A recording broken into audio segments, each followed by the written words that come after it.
Il 2016 ha fatto registrare una brusca frenata dell'export dei prodotti made in Sardegna, la flessione rispetto al 2015 è dell'11%, mentre il valore totale delle esportazioni ha toccato i 4,2 miliardi di euro, è quanto emerge dall'analisi sulle esportazioni sarde effettuata dalla CNA Imprese Sardegna. Il mercato europeo ottiene con una crescita nei paesi dell'Unione del 10,7%, mentre crolla la domanda dei paesi extraeuropei con un calo del 22%.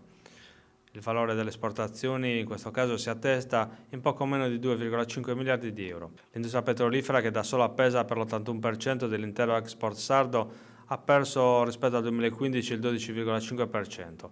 Valori negativi anche per l'agroindustria, meno 7%, e per la chimico-farmaceutica, meno 16,7%. Tengono invece i prodotti siderurgici, più 2,8%.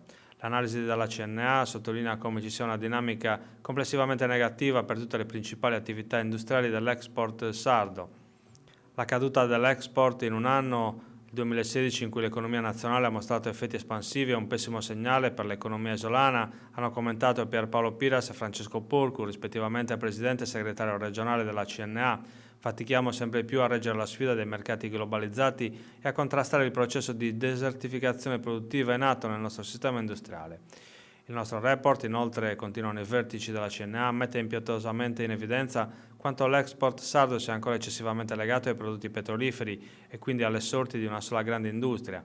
Anche la netta frenata dell'export agroalimentare dovuta allo stop della domanda statunitense deve far riflettere sulla necessità di diversificare l'offerta e cambiare prospettiva, sostenendo le imprese isolane nei processi di apertura a nuovi mercati come ad esempio quello medio orientale.